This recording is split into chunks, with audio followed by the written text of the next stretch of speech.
السلام علیکم، میں محمد امجد انڈسٹریل انجینئرنگ میک 331 کے لیکچر نمبر 5 کے ساتھ آپ کی خدمت میں حاضر ہوں۔ آج ہم پڑھیں گے سائٹ سلیکشن کیا ہے اور اس کے عوامل کون کون سے ہیں۔ سائٹ اس جگہ کو کہتے ہیں جہاں پہ آپ نے فیکٹری لگانی ہوتی ہے، فیکٹری کو چلانا ہوتا ہے۔ اس میں اس بات کو مد نظر رکھا جاتا ہے کہ فیکٹری بنانے اور چلانے سے ریلیٹڈ تمام جو ضروری چیزیں ہیں وہ اس علاقے میں موجود ہوں۔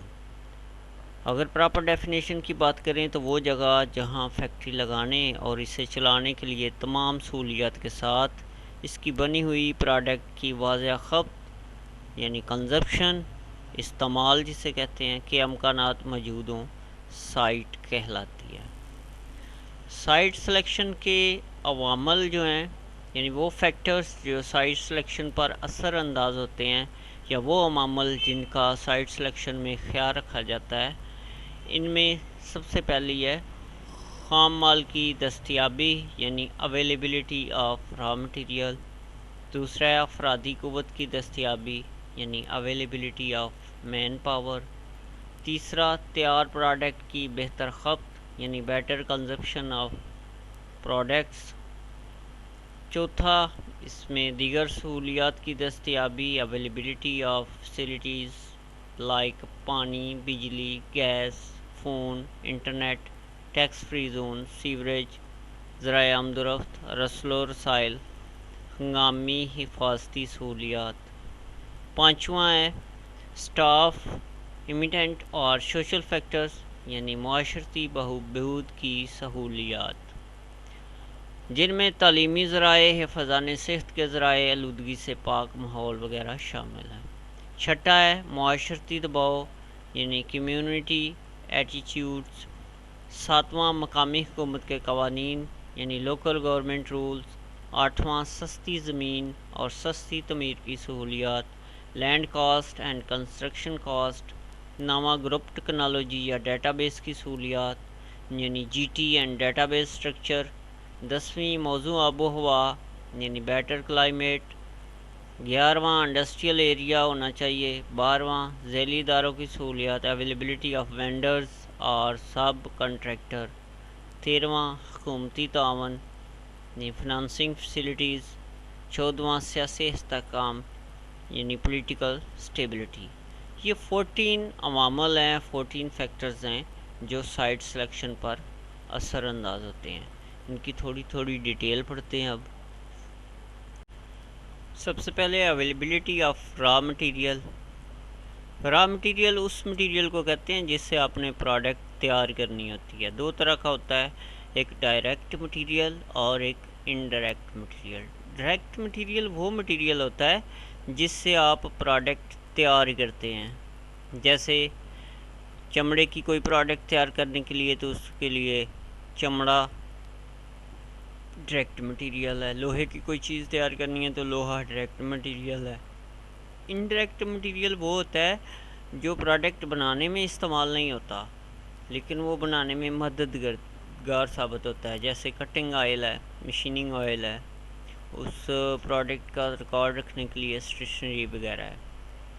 نیکسٹ ہے اویلیبلٹی آف مین پاور، یعنی پروڈکٹ کو بنانے کے لیے جو انسان کی ضرورت ہوتی ہے اس کو مین پاور کہتے ہیں، مزدوروں کی، لیبر کی جو دستیابی ہوتی ہے وہ اویلیبلٹی آف مین پاور یا افرادی قوت کی دستیابی کہلاتی ہے۔ یہ بھی دو طرح کے ہوتے ہیں، ایک وہ جو براہ راست کام کرتے ہیں یعنی ڈائریکٹ مین پاور، دوسرے انڈائریکٹ۔ ڈائریکٹ وہ ہوتے ہیں جو مشین پہ کھڑے ہو کے آپ کی پروڈکٹ تیار کرتے ہیں، انڈائریکٹ وہ ہوتے ہیں جو پروڈکٹ تیار کرنے میں مدد دیتے ہیں، جیسے سپروائزر، انسپیکٹر وغیرہ، مینیجرز وغیرہ۔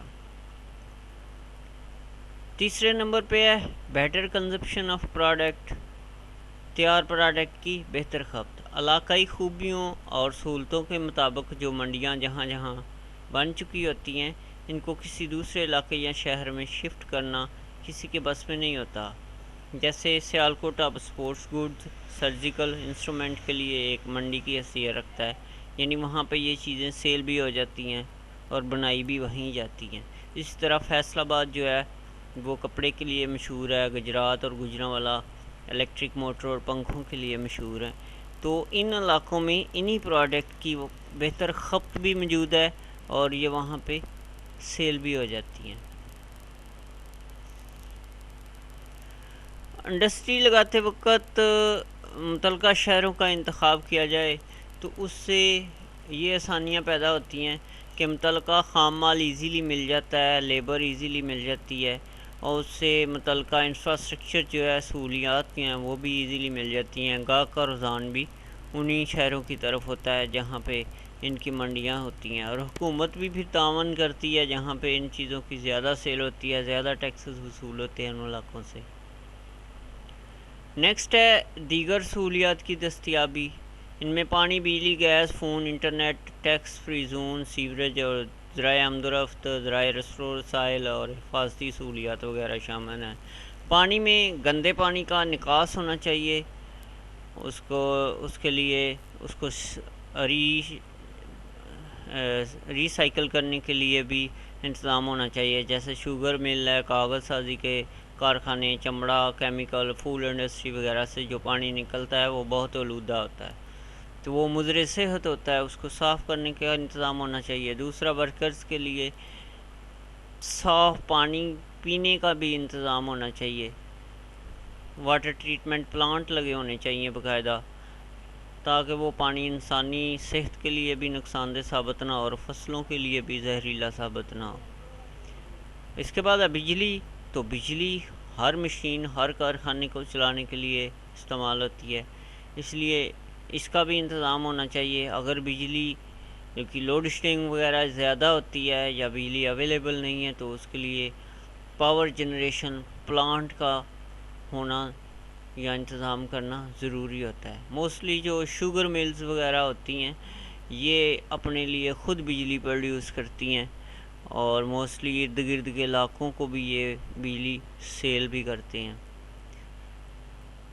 نیکسٹ ہے گیس، قدرتی گیس جسے آپ گھر میں سوئی گیس کہتے ہیں، یہ بھی بٹیوں، پلانٹوں وغیرہ کو چلانے کے لیے استعمال ہوتی ہیں، اور یہ پانی، آئل اور پٹرول کا بہترین نعم البدل ہے، سستی بھی پڑتی ہے، تو اس کا بھی انتظام ہونا چاہیے۔ فون اور انٹرنیٹ جو ہے وہ بھی اویلیبل ہونا چاہیے تاکہ کمپنیوں سے مختلف قسم کی ڈسکشن کی جا سکے، ان سے ڈیلنگ کی جا سکے، کاروبار کے سلسلے میں، ڈیزائن میں، پروڈکٹ میں جدت کے سلسلے میں۔ کمپیوٹر اویلیبل ہونا چاہیے، انٹرنیٹ بھی اویلیبل ہونا چاہیے تاکہ پوری دنیا کے ساتھ جو ہے وہ اس کے سٹینڈرڈ کو، پروڈکٹ کے برقرار رکھا جائے، کوالٹی کو بہتر بنایا جائے۔ ایک بہت امپورٹنٹ بات ہے وہ ہے ٹیکس فری زون۔ حکومت وہ علاقے جہاں پہ کوئی رہنا پسند نہیں کرتا، جانا پسند نہیں کرتا، ان کو پروموٹ کرنے کے لیے 5 سال کے لیے، 3 سال کے لیے ٹیکس فری علاقہ قرار دیتی ہے، یعنی جو ادھر کارخانہ لگاتا ہے اس سے 5 یا 3 یا 10 سال کے لیے ٹیکس نہیں لیا جاتا۔ تو یہ بات جو ہے یہ لوگوں کو، بزنس مین جو ہوتے ہیں، سرمایہ دار جو ہوتے ہیں، ان کو بڑا اٹریکٹ کرتی ہے۔ نیکسٹ ہے سیوریج، ایسی صنعتیں جن کا فضلہ کثیر کثافتیں پیدا کرتا ہے یا کثیر کثافتوں پر مشتمل ہوتا ہے، ان کے لیے سیوریج کا معقول انتظام ہونا بہت ضروری ہوتا ہے، جیسے کاغذ، شکر اور چمڑا کی صنعتیں وغیرہ۔ ان میں ذرائع آمد و رفت، مارکیٹ تک پروڈکٹ کو پہنچانے کے لیے، را مٹیریل کو فیکٹری تک پہنچانے کے لیے، گاہک کے گھر جانے اور گھر سے فیکٹری تک آنے کے لیے ذرائع آمد و رفت یعنی سڑکیں وغیرہ ہونا بھی بہت ضروری ہیں۔ اس کے علاوہ بہتر یہ ہے کہ کارخانہ جو ہے کسی ایئرپورٹ کے قریب یا کسی ریلوے اسٹیشن کے قریب لگایا جائے تاکہ مٹیریل کی امپورٹ ایکسپورٹ ایزیلی ہو جائے۔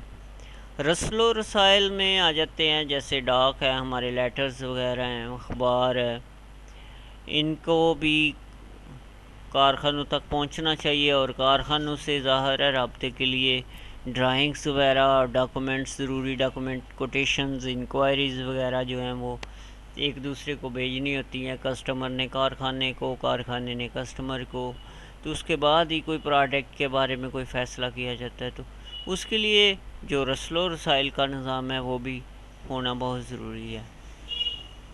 ہنگامی حفاظتی سہولیات یعنی ایمرجنسی کی صورت میں، سیلاب کی صورت میں، آگ لگنے کی صورت میں، جلسے جلوس وغیرہ نکلنے کی صورت میں جو حکومت ہوتی ہے ان کو کنٹرول میں رکھنے کے لیے مختلف انتظامات کرتی ہے، سہولتیں فراہم کرتی ہے لوگوں کو۔ وہ مفت میں ہو سکتی ہیں، لو کاسٹ پہ ہو سکتی ہیں، تو ان کو بھی مد نظر رکھا جاتا ہے۔ نیکسٹ ہے معاشرتی بہبود کی سہولیات، یعنی ایک معاشرے میں رہنے کے لیے جن چیزوں کی ضرورت ہوتی ہے ان میں صحت، تعلیم اور آلودگی سے پاک ماحول شامل ہے۔ اس کے بعد ہے کمیونٹی ایٹیٹیوڈ، معاشرتی دباؤ۔ اس میں دیکھا جاتا ہے کہ جس علاقے میں آپ کوئی فیکٹری بنا رہے ہیں وہاں پہ جو لوگ رہتے ہیں وہ آپ کی فیکٹری کے بننے کے خلاف نہ ہوں، یعنی وہ اس فیکٹری کو بنانے میں رضامند ہوں، انہیں موٹیویٹ کیا جائے کہ اگر یہاں پہ کوئی فیکٹری لگائی جائے گی تو آپ لوگوں کو روزگار ملے گا، آپ کو اچھی زندگی گزارنے کے موقع ملے گے۔ اگر ایسا نہیں کیا جائے گا تو میں بھی لوگ جو ہیں وہ آپ کے خلاف ہو جائیں کہ یہ کارخانہ بن رہا ہے، اس سے آلودہ پانی جو ہے وہ خارج ہوگا، آلودہ ہوا خارج ہوگی۔ تو معاشرے میں رہنے والے لوگوں کو اپنے ساتھ ملایا جائے، ان کو سیٹسفائی کیا جائے۔ مقامی حکومت کے قوانین، عمومی طور پر مقامی حکومت کے قوانین انڈسٹری کے حق میں ہوتے ہیں، مگر پھر بھی بعض ادارے مخصوص علاقوں میں سلطیں لگانے کے آڑے آ جاتے ہیں۔ جیسے ہنگامی قوانین کے تحت سول ڈیفنس کے ادارے سے اجازت لینا بھی ضروری ہوتا ہے۔ زرعی علاقوں میں آلودگی پھیلانے والی انڈسٹری کی حوصلہ شکنی کی جاتی ہے، البتہ فوڈ انڈسٹری کے حق میں یہ علاقے ہوتے ہیں۔ دراصل انڈسٹری کی نوعیت کے مطابق ہی علاقے کا فیصلہ کیا جاتا ہے۔ نیکسٹ ہے سستی زمین یا تعمیر۔ بعض اوقات حکومت جو ہوتی ہے وہ کسی علاقے کو پروموٹ کرنے کے لیے وہاں پہ بنانے والی بلڈنگز کو، کارخانوں کو بنانے کے لیے سستا سیمنٹ، اینٹیں یا زمین فراہم کر دیتی ہے تاکہ لوگ ایزیلی وہاں پہ بلڈنگ وغیرہ، فیکٹری وغیرہ بنا سکیں۔ گروپ ٹیکنالوجی یا ڈیٹا بیس کی سہولیات۔ گروپ ٹیکنالوجی اور ڈیٹا بیس کے گروپ ٹیکنالوجی سے مراد ہے کہ بہت سارے لوگ مل کے کوئی ایک پروڈکٹ تیار کرتے ہیں، یعنی وہ جو پروڈکٹ ہوتی ہے اس کے پرزے باہر سے ٹھیکے داروں کو، جن کو وینڈرز کہتے ہیں، ان سے بنوا لیے جاتے ہیں۔ یہ جو چھوٹی چھوٹی دکانوں والے ہوتے ہیں ان سے بنوا لیے جاتے ہیں، پھر ان سبھی پرزوں کو مقررہ ٹائم اور ڈیٹ کے مطابق اکٹھا کر کے ایک ہی جگہ پہ رکھ کے اسمبل کر لیا جاتا ہے۔ اس کام کو گروپ ٹیکنالوجی کہتے ہیں۔ دوسرے لفظوں میں کچھ جو کمپنیاں ہوتی ہیں وہ ملٹی نیشنل ہوتی ہیں، یعنی ان کی برانچز مختلف شہروں میں، مختلف ملکوں میں ہوتی ہیں، تو وہ ایک دوسرے کا جب کسی ڈیزائن میں تبدیلی کرنا مقصود ہوتی ہے، ڈرائنگ میں تبدیلی کرنا مقصود ہوتی ہے، تو وہ ایک جگہ سے ہی آرڈر جاری کر دیے جاتے ہیں، تو وہ ہر جگہ اس کا ڈیزائن یا ڈرائنگ جو ہے وہ تبدیل ہو جاتی ہے۔ اس کو ڈیٹا بیس مینوفیکچرنگ کہتے ہیں۔ یہ صرف انٹرنیٹ کی سہولت کی صورت میں ہی ممکن ہوتا ہے۔ نیکسٹ ہے موضوع آب و ہوا، بیٹر کلائمیٹ۔ تو پروڈکٹ کی نوعیت کے مطابق جو ہے وہ علاقے کا انتخاب کیا جاتا ہے۔ جس طرح کی پروڈکٹ آپ نے تیار کرنی ہے اسی طرح کا علاقے کا ماحول بھی ہونا چاہیے۔ گرم علاقے میں جو باریک پتلے کپڑے ہیں وہ تیار کیے جاتے ہیں، سرد علاقوں میں موٹے کپڑے تیار کیے جاتے ہیں۔ اسی طرح بارانی علاقے، نہری علاقے، سرد علاقے، ان میں ماحول کی نوعیت کے مطابق پروڈکٹ کی تیاری کی جاتی ہے، پروڈکٹ کا انتخاب کیا جاتا ہے۔ اس کے بعد ہے انڈسٹریل ایریاز۔ حکومت کچھ شہروں میں، شہری علاقوں میں موسٹلی کچھ مخصوص علاقے کو انڈسٹری کے لیے مخصوص کر دیتی ہے اور اس علاقے میں دوسرے علاقوں کی نسبت بہتر سہولیات فراہم کی جاتی ہیں۔ مثلاً ان میں ٹیکس کم لیا جاتا ہے، بجلی جو ہے ان علاقوں میں نہیں جاتی تاکہ انڈسٹری جو ہے وہ پھلے پھولے، لوگ ایزیلی 24 گھنٹے، 12 گھنٹے، 8 گھنٹے کام کر سکیں۔ تو وہ مخصوص ایریا جو موسٹلی رہنے والی آبادی جو ہوتی ہے، لوگوں کی رہائشیں جو ہوتی ہیں ان سے دور بنایا جاتا ہے تاکہ آلودگی وغیرہ کے اثرات جو ہیں وہ لوگوں کی صحت پر نہ پڑیں۔ ذیلی اداروں کی سہولیات سے مراد یہ ہوتا ہے کہ فیکٹری کے علاوہ وہاں پہ چھوٹے چھوٹے جو لوگ ہوتے ہیں دکانوں میں ایک ایک دو دو مشینیں رکھ کے وہ بھی موجود ہوں اس علاقے میں، کہ بعض اوقات کام کا لوڈ بڑھ جاتا ہے تو پھر ان لوگوں کو کام دے کے ان سے کام کروا لیا جاتا ہے اور اس کی اجرت انہیں دے دی جاتی ہے۔ حکومتی تعاون کے بارے میں پہلے بھی آپ کو بتا چکا ہوں کہ بعض اوقات حکومت جو ہے وہ کچھ علاقوں کو پروموٹ کرنے کے لیے قرضے، نرم شرائط پر قرضے فراہم کرتی ہے، ٹیکسوں میں نرمی دے دیتی ہے، سستی بجلی فراہم کر دیتی ہے، تو اس کو ہم کہیں گے حکومتی تعاون یا فنانسنگ فیسلٹیز۔ آج کے لیکچر کی آخری بات، پولیٹیکل سٹیبلٹی، سیاسی استحکام۔ صنعتی ترقی اور ترویج کے لیے حکومت پالیسیوں میں استحکام کا ہونا بہت ضروری ہوتا ہے۔ آئے دن حکومتوں کے جمہوری ڈھانچوں کا بدلنا، یعنی حکومت ٹوٹ جانا، تختے الٹ جانا، انڈسٹری کے لیے ہمیشہ نقصان دہ ہوتے ہیں، کیونکہ ہر آنے والی نئی حکومت اپنی پالیسیاں دے کر صنعت کا بڑا نقصان کرتی ہے۔ جس نے آنا ہے اپنا پلان کرنا ہے، پہلے انڈسٹری جس طرح چل رہی ہے اسے وہ قانون پسند نہیں آتے۔ بیرونی منڈیوں میں اپنا مال کی کھپت کی گنجائش تلاش کرنا اور منڈی کی ضرورت کے مطابق معیاری پروڈکٹ کا تیار کروانا، منافع بخش ترغیبات دنیا دینا جیسی پالیسیاں جو ہیں یہی کامیاب رہتی ہیں۔ امید ہے آپ کو اس لیکچر کی سمجھ آ گئی ہوگی۔ آسان ہی ہے کہ فیکٹری ایک آپ نے بنانی ہے تو اس میں اپنے کسی علاقے کا انتخاب کرنا ہے تو کن کن باتوں کو، کن کن چیزوں کو مد نظر رکھنا ہے۔ اس کے ساتھ ہی مجھے اجازت دیجیے، نیکسٹ انشاءاللہ اگلے لیکچر کے ساتھ آپ کی خدمت میں حاضر ہوں گے۔ اگلا لیکچر ہمارا ہوگا پلانٹ لے آؤٹ کے بارے میں۔ تھینک یو، اللہ حافظ، اپنا خیال رکھیے گا۔